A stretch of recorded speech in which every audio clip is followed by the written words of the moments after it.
C'est une histoire qui commence dans un rêve. C'est une histoire qui commence dans le rêve d'une femme, messieurs, qui avait toujours voulu savoir. C'est une femme traditionnelle, par exemple. C'est une fileuse. Ça existe, les femmes traditionnelles? Je vais t'expliquer tout ça. Alors, c'est une fileuse, puis la fileuse, dans la vie, elle file la laine, puis dans son rêve aussi. Je sais pas si tu as déjà filé la laine, moi, j'ai jamais filé la laine. Moi non plus. Mais c'est une fidélité à soi-même, tu files, tu rêves, tu files. Oui, c'est comme une constante. Un bon coton ou un mauvais coton? C'était plutôt une forme de bon coton, je dirais. De bon coton. C'est difficile à dire. Une femme de bon coton. De bon coton. C'est coton à dire. Quand quelque chose de difficile, on dit c'est coton. Je ne sais pas d'où vient l'expression d'ailleurs. Quelque chose de difficile, c'est coton. C'est curieux. Vous ne dites pas ça au Québec? C'est tough. Oui, mais ça sonne anglais, mais... Bon, excuse-moi, hein, c'était une réflexion de sur... l'étoffe. Ah, l'étoffe, c'est...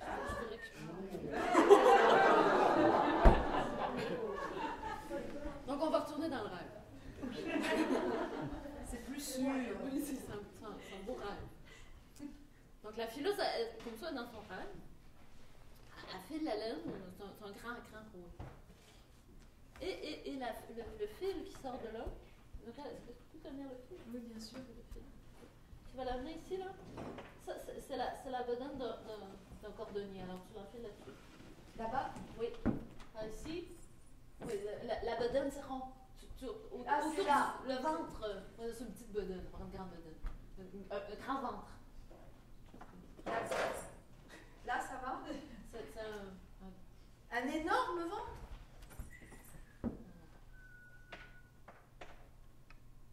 Ok, c'est bon. Je reste là ou tu peux revenir. dire?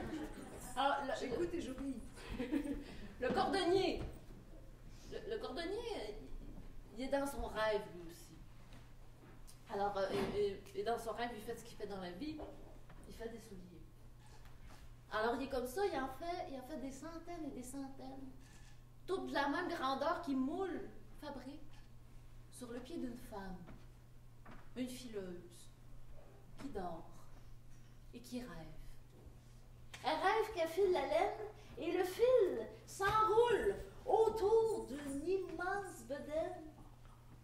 C'est la bedaine d'un cordonnier qui dort et qui rêve qui fait des souliers. Il en fait des centaines et des centaines, toute la même grandeur, qui moule, fabrique sur le pied d'une femme, une fileuse, qui dort, qui rêve qu'elle file la laine et le fil s'enroule autour d'une bedaine. C'est la bedaine d'un cordonnier qui dort, qui rêve, qui fait des souliers. Il en fait des centaines et des centaines, toute la même grandeur. Puis si vous nous arrêtez pas, on peut filer comme ça jusqu'à minuit. Voulez-vous qu'on en sorte pour Muriel? J'ai pas l'habitude, quoi. Je suis pas une traditionnelle. Hein. Il n'y a pas de fileuse dans ma famille. Il n'y a pas de fileuse à Strasbourg-Saint-Denis. Bon.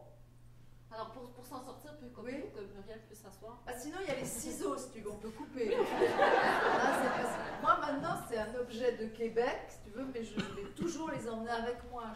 Coupe le fil. Voilà. On va commencer par faire ça. Coupe le fil. Je le coupe où? Tu peux le couper au niveau de la bedaine. Fais pas mal. Comme ça. Okay. Et là, à ce moment-là, il y en a qui sont sensibles de la bedaine de cordonnier. À ce moment-là, le cordonnier échappe un soulier. Sur l'élan, la chaussure roule. Sort du rêve du cordonnier, rentre dans le rêve de la fileuse. Alors la fileuse, elle est comme ça dans son rêve. Elle file la laine, elle va poser son soulier.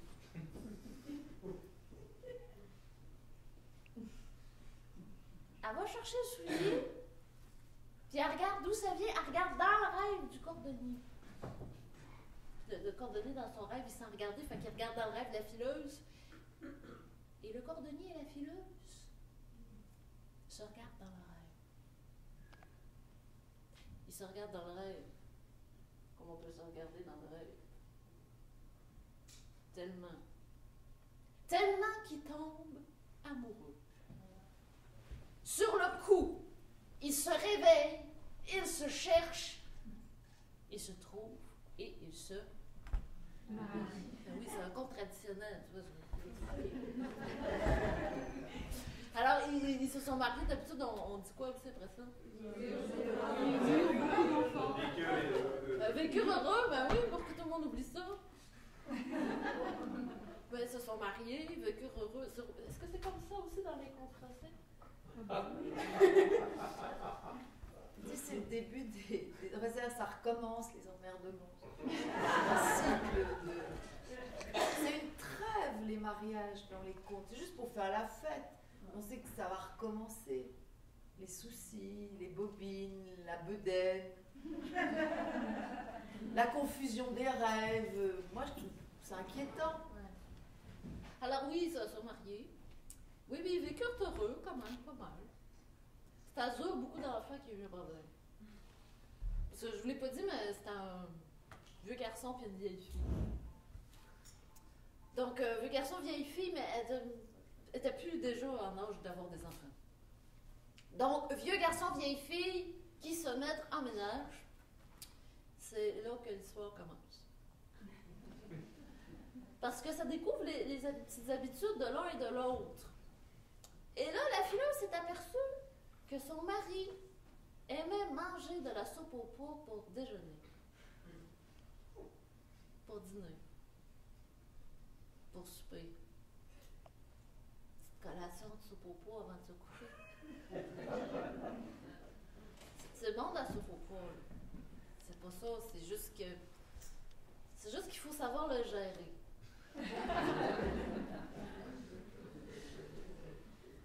Disons que le cordonnier avait un petit peu de problème de gestion.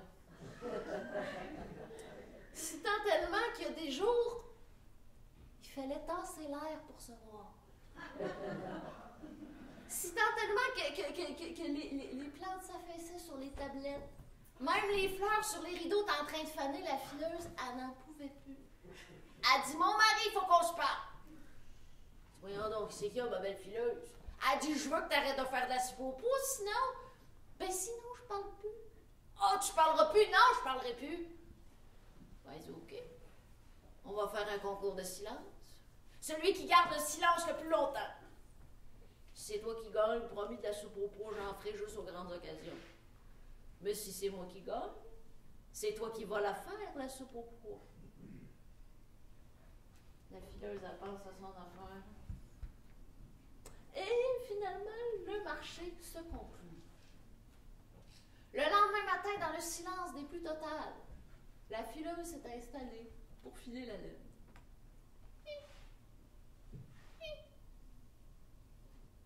Bon, ça fait pas toujours ce bruit-là quand on file la laine.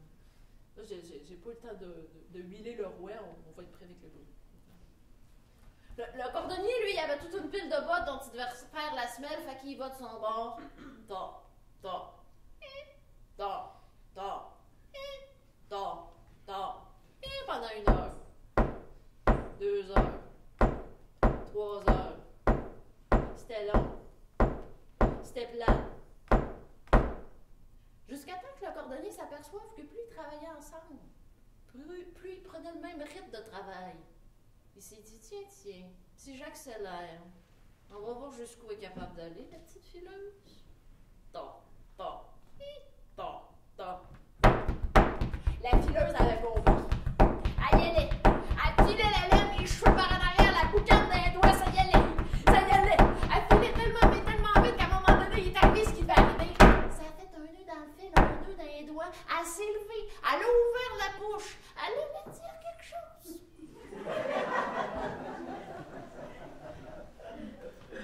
Merci, récit.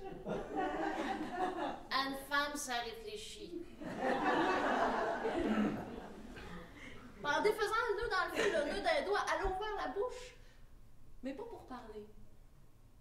Elle a ouvert la bouche pour chanter. Le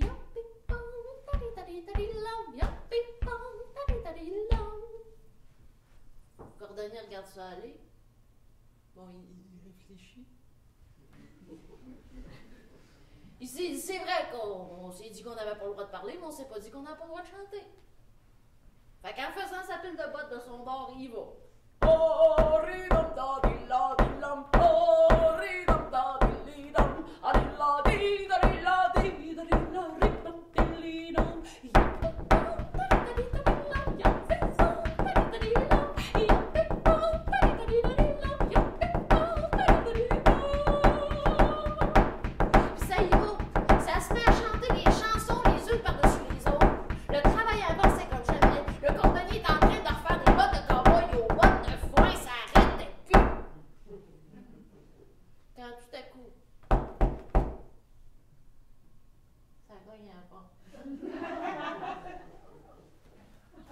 Cordonnier, la fileuse se regarde.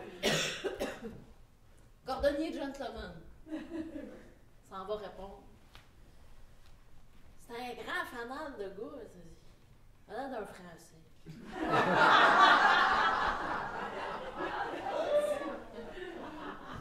Pardonnez-moi, monsieur, est-ce que vous pourriez m'indiquer le chemin pour le village? Il fait signe d'aller sa galerie, puis là, il fait ce qu'il peut. La di dam da di la di lam, ah di dam da di dam, ah di la di da di la di da di la di da di li dam. L'étranger, il fait ouais. Il voit la fileuse qui est en train de travailler dans la maison. Madame, le chemin pour me rendre au village. La fileuse, elle fait un petit signe.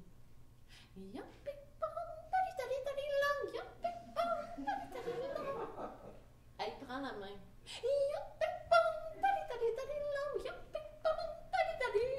Elle s'en va avec dans la cuisine, puis elle s'enferme avec dans le garde-manger. Cordonnier va s'aller. Ça sortait plus. Il s'en va se coller l'oreille sur la porte du garde-manger. Et là, ce qu'il entend, ça faisait quelque chose comme il vient.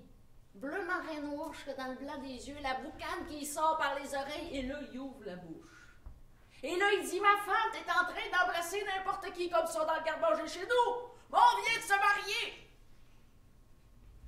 Et là, il ouvre la porte.